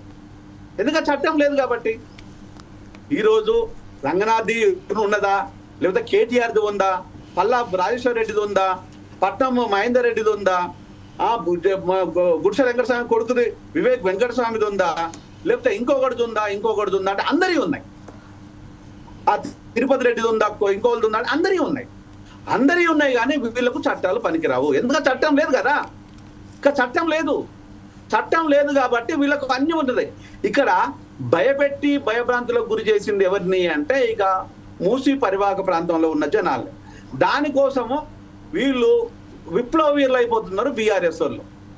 మేము చాలా విప్లవాలను సృష్టించడం తీసుకొస్తున్నాం బీఆర్ఎస్ అనుకుంటుంది. ఈ ప్రజా తెలంగాణ లోపల 150 లక్షల మందికి ఏదో న్యాయం జరుగుతుంది అనేది కాంగ్రెస్ కథ చెప్పడం మొదలుపెట్టింది. జయరాం గారు టాపిక్ పక్కదారి పడుతుంది. మనకు ముఖ్య లక్ష్యం ఏంటంటే ఈ బాధితులకు నష్టపరిహారం. వీళ్ళు చెప్తున్న మాటలలో ప్రజలకు ఏదైతే ఉందో అక్కడ చట్ట పరిధి లోపల న్యాయం చేయాలన్నది ఎక్కడ లేదు. ఇప్పుడు నేను దాదాపు 40 minutes వెయిట్ చేస్తున్నాను. 40 minutes వెయిట్ చేస్తుంటే 25 minutes ఇద్దరు రాజకీయ పార్టీలలో ఉండే వ్యక్తులు తినేసిన్లో బాగానే ఉంది. కానీ ప్రజలకు జరగాలంటే చట్టం ఉందా? నువ్వు చెప్తే ఎట్లయితుంది? బీఆర్ఎస్ డిమాండ్ చేస్తే ఎట్లా వస్తాయి? కాంగ్రెస్ ఇస్తామంటే ఎట్లా వస్తాయి? చట్టమే లేదు అక్కడ. నీకు చట్టమే లేనప్పుడు ఏ పరిధిలో ఏ విధంగా నీకు డబ్బులు సరఫరా చేస్తారో చెప్పండి. పోనీ అట్లా అన్నా ఇది ఎవరు చెప్పాలి? హైడ్రాకు చైర్పర్సన్ ఉన్న రేవంత్ రెడ్డి చెప్పాలి. లేదు హైడ్రాను మొత్తం చేతిలో తీసేసుకొని కూల్చేసిన రంగనాథ్ చెప్పాలి. రంగనాథ్కి అంత సినిమా ఉందని నేను అనుకోను. సో రేవంత్ రెడ్డి చెప్పాలి. రేవంత్ రెడ్డి అంత ప్రజల నుంచి వచ్చిన నాయకుడు కాదు, ప్రజలతో కొట్లాడిన నాయకుడు అంతకంటే కాదు. మేము కొట్లాడినాం, ముఖ్యమంత్రి అయిండు. నేను కొట్లాడాను. నా మీద 152 కేసులు బీఆర్ఎస్ ప్రభుత్వం పెట్టింది. దమ్ముంటే అది చెక్ చేయండి. 150 కేసులు పెట్టింది. ఎందుకు పెట్టిన రేవంత్ ఒక్కరోజు అడుగుమాను. నువ్వు నేనే మాట్లాడుతున్నాను కదా. నేను మాట్లాడుతున్నా కదా బీఆర్ఎస్ నా మీద పెట్టింది. ఇప్పుడు నువ్వు పెట్టుకుంటూ పోతుంటావు. ఒక్క నిమిషం. ఇవి కేసులు లెక్కలో కాదు మాకు కావాల్సింది. ప్రజల కోసం మాట్లాడడం లోపల ఎన్ని కేసులైనా ఏదైనా మేము భరిస్తాం. బట్ వన్ థింగ్ ఇక్కడ చెప్పాల్సింది ఏంటంటే ఒకటి వచ్చేసి చట్ట పరిధి లోపల చట్టాన్ని అనుసరించి మీరు చట్టం ఏమైనా చేశారా? ఈరోజు ఈఎంఐ కట్టాలి. ఈఎంఐ కట్టడానికి బ్యాంకు ఉద్యోగులు ఇతర ఉద్యోగులే కాదు, నిరుపేదలు నిరక్షరాస్యులు కూడా అనేక రకమైన అప్పులు చేసుకొని వాళ్ళకు తోసినంతలో ఏదో గుడిసెనో కలిగిందో లేదో చేసి కట్టుకున్నారు. ఈరోజు ఇల్లు కొంపగోడు కూలిపోయిన తర్వాత, పెట్టాపేడ సర్దుకొని వెళ్ళిపోయిన తర్వాత ఆ కుటుంబాలను ఆదుకుంటానన్న మీరు ఇంతవరకు ఎంతమందిని ప్రభుత్వం ఆదుకున్నది? ఆ లిస్ట్ ఏమైనా ఉంటే రైట్ టు ఇన్ఫర్మేషన్ యాక్ట్ కింద నేను చాలాసార్లు ట్రై చేశాను, ఎక్కడ లేదు, దొరకలేదు, ఇప్పటి వరకు కూడా లేదు. ఇది వాస్తవాలు. బ్యాంకులలో ఉన్న వాళ్ళకు ఇంతకుముందు ఎవరో మిత్రుడు ఉండేసి బీజేపీ ప్రభుత్వం చాలా రైట్ ఆఫ్ చేసింది అంటే మాఫీ కాదు, అది రైట్ ఆఫ్ చేసిండ్రు.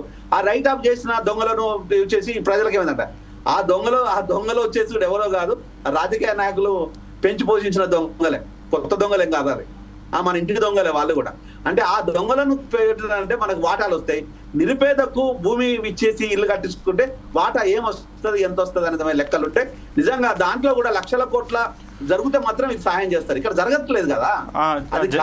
జయరాం గారు డైవర్ట్ అయిపోతుంది. మీరు లాస్ట్ కి ఈఎంఐకి ఆప్షన్ ఏం చెప్తారు? ఈఎంఐ ఎవరైతే నష్టపోయిన బాధితులకి ఈఎంఐ ఏంటంటే మీరు ఈఎంఐ మొత్తుకుంటే ఈఎంఐ రాదు. ఈఎంఐ చట్టబద్ధలో జరగాలి. ఈఎంఐ మీరు చెప్తే పైసలు ఇస్తారా, నేను చెప్తా పైసలు ఇస్తారా, లేకపోతే హెచ్ఆర్ మోహన్ చెప్తా ఇస్తారా, లేకపోతే మన బిఆర్ఎస్ నాయకుడు చెప్తే ఇస్తారా? ఎవరు చెప్తే ఇస్తా పైసలు? చట్టమే లేదని చెప్తుంటే ఇక్కడ అదే మీరు విశ్లేషకులు ఆప్షన్, ఎందుకంటే మనం బాధితుల పక్షాన ఉన్నాం కాబట్టి బాధితులకు న్యాయం జరగాలి కాబట్టి వాళ్ళకి మీద ఏమైనా ఆప్షన్ ఏదైనా సూచిస్తారేమో, వాళ్ళకి ఏదైనా పోరాటానికి ఏమైనా సలహాలు ఇస్తారని మిమ్మల్ని అడగాం. ఒకటండి, ఇక్కడ మీరు అర్థం చేసుకోవాల్సిన విషయం ఏంటంటే, నేను మొదటి నుంచి చెప్తున్నాను, మొదటి నుంచి చెప్తున్నాను. ఫస్ట్ ఒక చట్ట పరిధి లోపల చట్టాన్ని కనుక చేసుకున్నట్టు అవుతా, ఆ చట్ట పరిధి లోపల వస్తే వాళ్ళకు కాంపన్సేషన్ అనేది ఒకటి ఉంటది. ప్రతి ఇంటి మీద కొంత కాంపన్సేషన్ వస్తుంది. ఇప్పుడు మీరు రోడ్ వేస్తున్నట్టే, రోడ్డు మీద మీ ల్యాండ్ తీసుకుంటున్నట్టే దానికి కొంత కాంపన్సేషన్ ఉంటుంది. దానికి మార్కెట్ వాల్యూకు 3 times 4 times 5 times లేకపోతే ఒక కాంపన్సేషన్ నిర్ణయిస్తుంది ప్రభుత్వం. ఆ కాంపన్సేషన్ రాలేదు కాబట్టి ఈ ప్రభుత్వం ఉందా అంటే లేదు. ఇదే లేకపోతే, చట్టంలో లేకపోతే మీరు ఎంత మొత్తుకున్నా కూడా, ఎంత చేసినా కూడా, ఇది రేవంత్ రెడ్డి అన్న ఇల్లు తిరుపతి రెడ్డిని కాపాడుకోవడానికి పోలీసులను పెట్టి కాపాడుతున్నారు, ప్రజల ఇళ్లను కూల్చడానికి పోలీసులను పెట్టి కూల్చేస్తున్నారు. చట్టం ఇది చెప్పదు.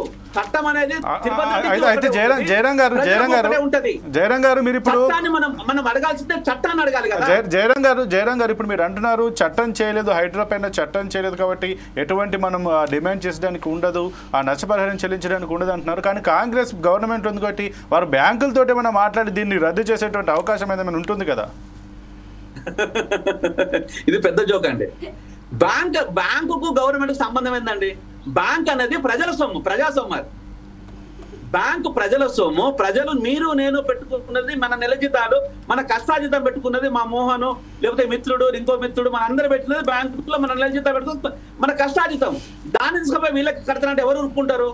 అదే ఇప్పుడు అదే రైతులకు సంబంధించి బ్యాంకర్లతో మాట్లాడి గవర్నమెంట్ అయితే రుణమాఫీలు అవి చేస్తుంది కదా, ఇందుకు ఇలాంటి నష్టపోయిన బాధ్యతలకు కూడా చేసే అవకాశం ఉంటుంది కదా.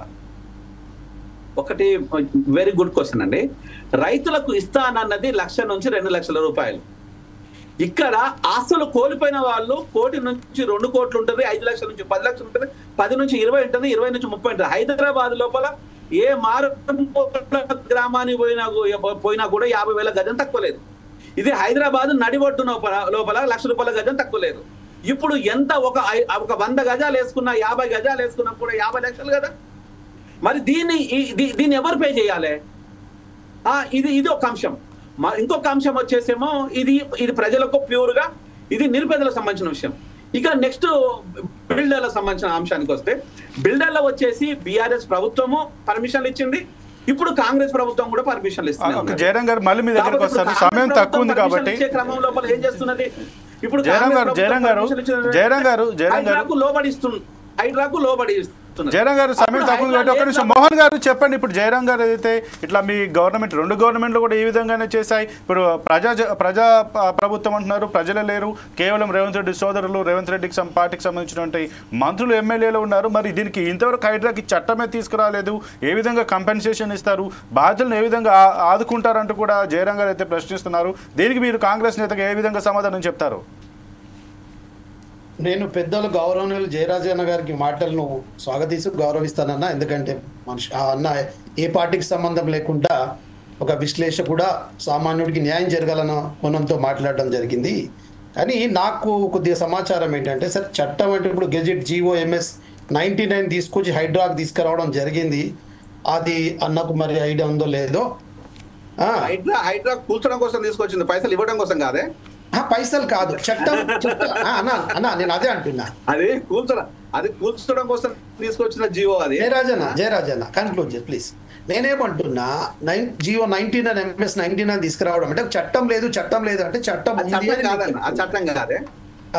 అది చట్టం కాదు. చట్టం అంటే కేబినెట్ ఆమోదించేసి చట్టం చేసి స్థాయిగా ఉంటది చట్టం. దాన్ని చట్టం అన్నారు. నేను ఒక సివిల్ సర్వీస్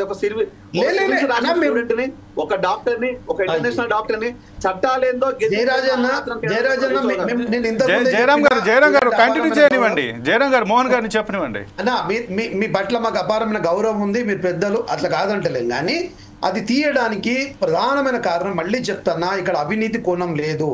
ఇక్కడ కేవలము హైదరాబాద్ ప్రజల మంచి కోరి, హైదరాబాద్ ప్రజల పర్యావరణాన్ని లేకపోతే ఇక్కడ ఉన్నటువంటి ప్రజల మంచి కోరి చిన్న విపత్తు జరిగినా హైదరాబాద్ అంతా తారుమారు అవుతుందన్న. మీరు ఒక చిన్న ఎగ్జాంపుల్ ఇస్తా. ఒక వర్షం పడితే పంజాగుట్ట తీసుకో, లేకపోతే ఇక్కడ ఏమంటారు అమీర్పేట తీసుకో, లేకపోతే అక్కడ నాంపల్లి తీసుకో, ఇక్కడ ఇక్కడ కోటి తీసుకో, ఇక్కడ విద్యానగర్ తీసుకో, మొత్తం ఎక్కడికక్కడ విత్ ఇన్ 10 నిమిషాల వర్షం ట్రాఫిక్ ఎక్కడికక్కడ హైదరాబాద్ ప్రజలంతా అతలాకుతం జరుగుతుందన్న. ఇందులో ఎలాంటి అవినీతి లేదు, ఎలాంటి చెడు లేదు. ప్రజలను మంచి ఉద్దేశించి హైదరాబాద్ ప్రజలు చాలా హుందాగా ఉండాలి, భారతదేశంలోనే ఉన్నతమైన సిటీ కాబట్టి ఇది ఇంకా మంచి పేరు ప్రతిష్టలు రావాలన్న మంచి కోణంతో ఆలోచించే తప్ప ఇక్కడ చెడు ఉద్దేశం ఎక్కడ లేదు. ఎస్, ఒక మంచి చేసినప్పుడు ఒక హైదరాబాద్ ప్రజలు దాదాపు 1.5 నుండి ప్రజలకు కాదా ఒకరిద్దరికి నష్టం జరుగుతుంది కాదంటలేను. వాళ్ళు మోసపోయినారు, నష్టపోయినారు కాదంటలేదు. దానికి కూడా వాళ్ళ నష్టపరిహారంగా వారు ఏ రకంగా చేయాలి అనేది అన్నగారు పెద్దలు తీసుకొచ్చినటువంటి అంశాన్ని గత ప్రభుత్వానికి తీసుకెళ్తాము. వారికి ఏ విధంగా మనం బెనిఫిట్ చేద్దాము. నష్టపోయిన వారు, మోసపోయినారు, పాపం తెలియకుండా అమాయకంగా మోసం చేసినటువంటి విషయం సెకండరీ. కానీ మోహన్ గారు ఓకే రైట్. ఇక అమరేందర్ గారు దీని గురించి మీరు ఏ విధంగా స్పందిస్తారు? నేను ఫస్ట్ మోహన్ భాయ్ చెప్పిన దానికి నేను ఒకటే క్లారిఫికేషన్. ఇంతకుముందు మన జయరాజ్ అన్న కూడా చెప్పిండు. నేనేమంటున్నా, ఫస్ట్ వాపస్ తీసుకోవాల్సిన అంశాలు ఏమున్నాయంటే, ఇలా నల్లకుంట కానీ, బతుకమ్మ కుంట కానీ, ఈ యొక్క కుంటలు, చెరువులు, నేను ఓపెన్ వస్తా, జయరాజ్ అన్నను కూడా రమ్మాను, మోహన్ అన్నను కూడా రమ్మాను, మీ స్టూడియోకి వస్తాం. ఎప్పుడు ఈ విధ్వంసం జరిగింది అనేది ఒకటి ప్రక్షాళన చేసుకున్నాం ఓపెన్ గా. ఎందుకంటే మీ రేవంత్ రెడ్డి లెక్క మంత్రి పదవి కేటీఆర్ అన్ని కేసీఆర్ ఇచ్చినట్టు అమరేందర్ గారు దీని గురించి మళ్ళీ మాట్లాడదాం. ఈ టాపిక్ గురించి మళ్ళీ మాట్లాడదాం. కానీ ఈ బాధితుల గురించి మాట్లాడండి. బాధితులకు ఏ విధంగా న్యాయం చేయాలో చెప్పండి. విద్యుత్ శాఖని సంకల పెట్టుకొని ఈ 3 విధ్వంసాలు చేస్తుంది రేవంత్ రెడ్డి గారు ఓపెన్ గా చెప్తున్నారు. ఎందుకంటే అమరేందర్ గారు, మీరు బాధితులకు ఏ విధంగా న్యాయం చేయాలో చెప్పండి. మనం ఈ టాపిక్ గురించి మళ్ళీ ఇంకోసారి డిబేట్ పెడదాం. ఇక ఆదిత్య గారు, ఏదైతే మీరు ఒక అడ్వకేట్గా ఉన్నారు కాబట్టి ఈ బాధితులు ఈ చట్టం, ఎందుకంటే హైడ్రాకి ఇంకా చట్టం చేయలేదు అని అంటున్నారు, ఈ బాధితులు వారి యొక్క న్యాయం ఉపశమనం కాకతీయులు నిర్మించినటువంటి గొలుసుకట్టు చెరువులని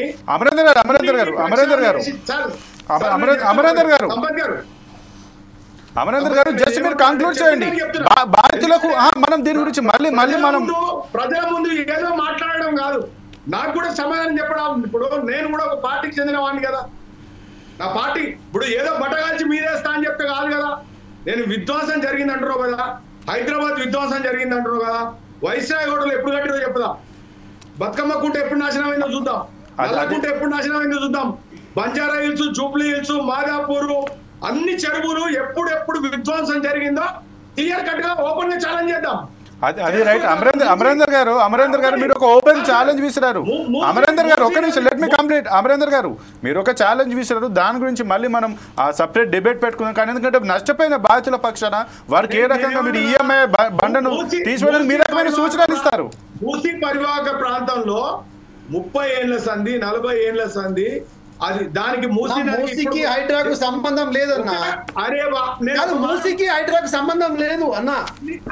నీకు తెలియకుండా ఇప్పుడు రంగనాథ్ వచ్చి అరే అన్న, ఇప్పుడు మూసీ హైడ్రా గురించి మాట్లాడు. అమరేందర్ గారు 30,000 కోట్లు అంటారు. ఒక ఆయన వచ్చి ఆయన అమరేందర్ గారు టైం లేదండి. అమరేందర్ గారు కంప్లీట్ చేయండి, దీని గురించి మళ్ళీ మాట్లాడదాం మనం. అమరేందర్ గారు దీన్ని హైడ్రా అనేది ఒకటే కాదన్నా, అమరేందర్ గారు దీని గురించి మళ్ళీ చర్చ పెడదాం. అమరేందర్ గారు మీరు వినట్లేదు. దీని గురించి మళ్ళీ మనం చర్చ పెడదాం. దీని గురించి మళ్ళీ చర్చ పెడదాం.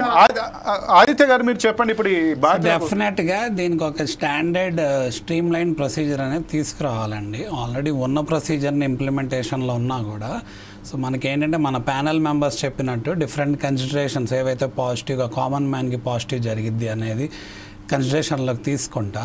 ఇప్పుడు మనకేం మేజర్ ఛాలెంజ్ ఏమొస్తుంది అంటే లెట్సే ఎక్కడైనా సరే ఇప్పుడు ఈ హైదరాబాద్ అనేది ఒక గ్లోబల్ సిటీ కదా. గ్లోబల్ సిటీలో మరి ఎంత ప్యానిక్ జరుగుతుంది, ఎంత హడాడి జరుగుతుంది అనగానే అందరికీ వచ్చే సిచ్యువేషన్ ఏంటంటే ఇప్పుడు మేజర్ ఇన్వెస్ట్మెంట్స్ చూసుకోండి, పర్సనల్ ఇన్వెస్ట్మెంట్స్ అవనండి, లేకపోతే ఎన్ఆర్ఐ ఇన్వెస్ట్మెంట్స్ అవనండి, అలాంటివి కూడా ట్రబుల్లో పడే సిచ్యువేషన్ ఉండొచ్చు. ఎందుకు ఉంటుంది అంటే అసలు హైడ్రా అనేది విధి విధానం ఏంటి, దీని ఒక నామ్స్ ఏంటి, ఇది ఎలా ముందుకు వెళ్ళిద్ది, ఏ ఆస్పెక్ట్స్లో లెట్స్ ఇప్పుడు చాలామంది చూసుకుంటే మనకి కమర్షియల్గా అక్కడ రెంటల్ తీసుకొని ఉన్నారు. వాళ్ళకి ఏంటంటే డెఫినెట్గా ఏంటంటే ఏ ఇంటిమేషన్ లేకుండా వాళ్ళకి పడగొడతాం అనేది జరిగింది. వాళ్ళు ఏమంటారు, మా గూడ్స్ ఇవన్నీ ఉన్నాయి, మరి ఇంత నష్టపోతున్నాము, మినిమం అమౌంట్ ఆఫ్ నోటీస్ అనేది ఏదన్నా ఉంటే మేము అవన్నీ తీసుకెళ్ళి వేరే చోటకి షిఫ్ట్ చేసుకుంటాం, అలాంటివి జరిగేది అని అంటున్నారు. అంటే రెంట్కి తీసుకునే వాళ్ళు కూడా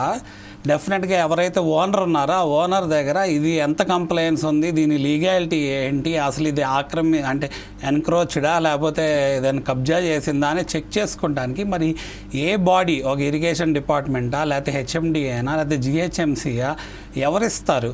ఇదేంటంటే దీని హైడ్రా కంప్లైంట్స్ ఉంది, దీనికి ఏ ఇష్యూ లేదు, లేకపోతే ఇది ఆక్రమించింది కాదు, లేకపోతే అక్కడికి సర్వే చేసి సర్వే సర్టిఫికేట్ ఏదన్నా ప్రొవైడ్ చేసి లేకపోతే ఒక జియో ట్యాగింగ్ కానీ లేకపోతే కోఆర్డినేట్స్ కానీ పెట్టి ఇది బిల్డర్ కానీ డెవలపర్ కానీ దీంట్లోకి ఎన్క్రోచ్ అవ్వలేదు అనేది చూపిస్తా అక్కడ ఒక ప్రొహిబిషన్ అనేది తీసుకురావడం చాలా ఇంపార్టెంట్ డెఫినెట్గా. అయితే బ్యాంక్స్ ఏంటంటే ఈ రికవరీ పరంగా మాత్రం అవి ఏమి వెనకడుగు వేయవు, అవి ముందుకు వెళ్తాడు. బట్ ఏం చేయొచ్చు అంటే ఇప్పుడు హైదరాబాద్ అనగానే మనకి హ్యాపీనెస్ ఇండెక్స్ అనేది చాలా ఇంపార్టెంట్ కదా. పీపుల్ హ్యాపీగా ఉండాలి అంటే, ఆ ప్యానిక్ అవ్వకుండా ఉండాలి అంటే నష్టపోయిన వాళ్ళకి ఇంత కమిటీ మెంబర్స్ చెప్పినట్టు ఎవాల్యుయేట్ చేసి వ్యాలిడేట్ చేసి నిజంగా ఫ్రాడ్యులెంట్ ఆస్పెక్ట్ వల్ల నష్టపోయిన వాళ్ళు ఎవరైనా ఉన్నారా, లీగల్ మెజర్స్ అన్నీ ఫాలో అయ్యి కూడా నష్టపోయిన వాళ్ళు ఎవరైనా ఉన్నారా, లేకపోతే రెగ్యులేటరీ బాడీస్ వల్లే నష్టపోయిన వాళ్ళు ఉన్నారా, ఇవన్నీ వ్యాలిడేట్ చేసి వాళ్ళకి ఎక్కడన్నా గవర్నమెంట్ ఒక జీవో ద్వారానో లేకపోతే ఎలా ఒకలాగా వాళ్ళకి శాంక్షనింగ్ వేరే చోట శాంక్షన్ చేస్తే ఇప్పుడు వాళ్ళు కడుతున్న ఈఎంఐ కూడా ఏదన్నా అంటే బ్యాంక్స్ ఎప్పుడు ఆర్బీఐ గైడ్లైన్స్ ద్వారా ఫాలో అవుతాయి. గవర్నమెంట్ ఏదో చెప్పింది కదా అని కాదు, బట్ వాళ్ళకి ఒక టెంపరీ గ్యాప్ పీరియడ్ ఇచ్చి ఫర్దర్గా ఏంటి లేకపోతే రేట్ ఆఫ్ ఇంట్రెస్ట్ ఏమన్నా తగ్గించే అవకాశం ఉందా? బ్యాంక్స్ కూడా నష్టపోకూడదు కదా, బ్యాంక్స్ ఫైనాన్షియల్ ఇన్స్టిట్యూషన్స్ కాబట్టి ఇప్పుడు మళ్ళీ అవి నష్టపోతే మళ్ళీ ఆ భారం ఎవరి మీద పడుతుంది? ఇండైరెక్ట్గా మళ్ళీ ప్రజల మీద పడుతుంది. సో అసలు ఈ డిజాస్టర్ మేనేజ్మెంట్ అనేది రియల్ ఎస్టేట్కి ఫర్దర్గా మనకి ఏంటంటే ఫ్లడ్స్ వస్తాయి, లేకపోతే దానివల్ల ఏదైనా డిజాస్టర్ వచ్చినప్పుడు హైదరాబాద్ ఇబ్బందుల్లో పడుతుంది, ట్రాఫిక్ జామ్స్ అవుతున్నాయి, లేకపోతే బాగా వాటర్ లెవెల్ పెరిగిపోవటం వల్ల పీపుల్ అందరూ అన్కంఫర్టబుల్గా ఫీల్ అవుతున్నారు అనేది మేజర్ థింగ్. ఇది ముందుకెళ్తాం జరుగుతుంది. అయితే ఇక్కడ రెండు రకాలుగా ఒకదానికి కూడా డైరెక్ట్గా ప్రపోర్షనేట్ అయింది. అక్కడైనా అలా అయినా ఇబ్బంది పడాలి జనాలు, లేకపోతే ఈ రకంగా అయినా ఇబ్బంది పడాలి అన్న సిచ్యువేషన్ వచ్చింది. అంటే ఒకటి కాకపోతే ఒకటి పరంగా నష్టపోయే సిచ్యువేషన్ ఉంది కాబట్టి గవర్నమెంట్ ఏదైనా ఎమికబుల్గా టార్గెట్ ఆడియన్స్ పీపుల్ కాదు కాబట్టి కామన్ మ్యాన్ కాదు కాబట్టి నష్టపోవాల్సింది ఏదైనా ఒక చట్ట రూపంలో కాంపెన్సేషన్ మెథడ్ ఏదైనా తీసుకొచ్చి ఒక కమిటీని పెట్టి దాన్ని వ్యాలిడేట్ చేస్తే బాగుంటుంది డెఫినెట్గా. ఓకే, ఇక ఈరోజు ఏదైతే ఈ హైడ్రా వల్ల హైడ్రా మంచి కోసం తీసుకొచ్చిన హైదరాబాద్ నగరాన్ని ప్రకృతిని పర్యావరణం రక్షించడానికి తీసుకొచ్చినప్పటికీ దీనివల్ల ఖచ్చితంగా నష్టపోయింది మాత్రం ఒక సామాన్య పేద మధ్యతరగతి ప్రజలు. వారు ఇప్పటికీ నెత్తిన పైన అయితే ఈఎంఐ అనే ఒక గుదిబండనైతే ఉంది. ఇక మనం సమాధానం చెప్పాల్సింది పార్టీలకు కాదు, సామాన్య ప్రజలకు. ఎవరైతే నష్టపోయిన ప్రజలతో పాటు ఎవరైతే దీన్ని చూస్తున్న ప్రజలకు కూడా ఖచ్చితంగా అందరూ సమాధానం చెప్పి దీనికి ఎవరైతే ఈ బాధితులకు ఖచ్చితంగా ఏదో రకంగా వారికి పరిష్కారం చూపించే దిశగానైతే ఈ ప్రభుత్వం అయితే ముందుకు వేయాలని ఆశిస్తూ ఈరోజు ఈ యొక్క డిబేట్లో పాల్గొన్నటువంటి ప్రతి ఒక్కరికి మరొకసారి ధన్యవాదాలు తెలుపుతూ ఇది వాళ్ళ 4 Sides TV బిగ్ డిబేట్. మరో డిబేట్లో మళ్ళీ కలుద్దాం. చూస్తూనే ఉండండి 4 Sides TV.